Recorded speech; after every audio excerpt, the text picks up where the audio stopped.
Exercício 10. Um pequeno segmento de fio contém 10 nanocoulombs de carga.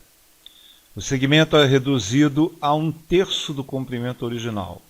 Qual é a razão lambda-f, a densidade de lambda-f e lambda-i, onde lambda-i e lambda-f são as densidades de carga inicial e final, respectivamente? Item B. Um próton está muito afastado do fio. Qual é a razão entre a força final e a força inicial, entre as intensidades da força elétrica sobre o próton, após o segmento ter sido reduzido a 1/3 do comprimento original, e a intensidade da força sobre o próton antes do segmento ter sido reduzido? Suponha que o comprimento original do segmento do fio seja aumentado em 10 vezes.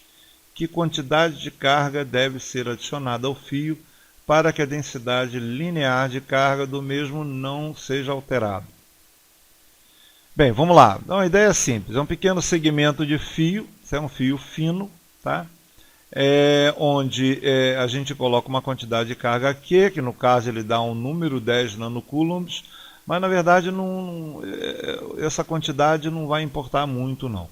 Então a gente vai supor a carga Q sobre o comprimento L, e diz que o segmento é reduzido a 1/3. Eu pego essa barra e divido ela em 3.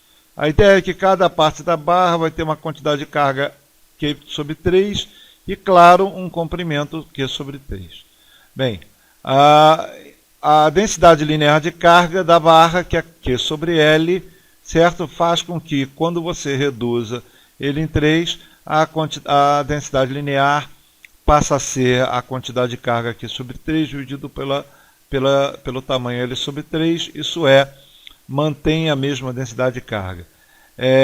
O interessante dessa observação, lambda-f vai ser igual a lambda-i, independente de eu dividir a barra, é que eu mantendo a distribuição original, mantendo a distribuição homogênea, o conceito de densidade de carga é um conceito de um parâmetro pontual. Então ele é a densidade em cada ponto. Então ele tem a mesma densidade em todos os pontos da barra. Eu posso dividir ela, posso em 2, em 3, em 10, em 100, não importa. A quantidade de carga pelo comprimento permanece a mesma. Dessa forma, a razão das duas, nesse caso, é igual a 1. Bom, no item B, ele diz o seguinte: um próton é afastado do fio. Qual a razão entre as forças antes de eu dividir e depois de eu dividir? Bem, lembrando que quando o próton é muito afastado do fio, ele enxerga o fio como uma carga pontual, ou pelo menos aproximadamente isso. Então, se é aproximadamente carga pontual, força sobre o próton vai ser a carga do fio sobre a distância ao quadrado, certo? Como a distância permanece a mesma, o fato de eu dividir a carga em 1/3 vai fazer com que a força fique 1/3 menor.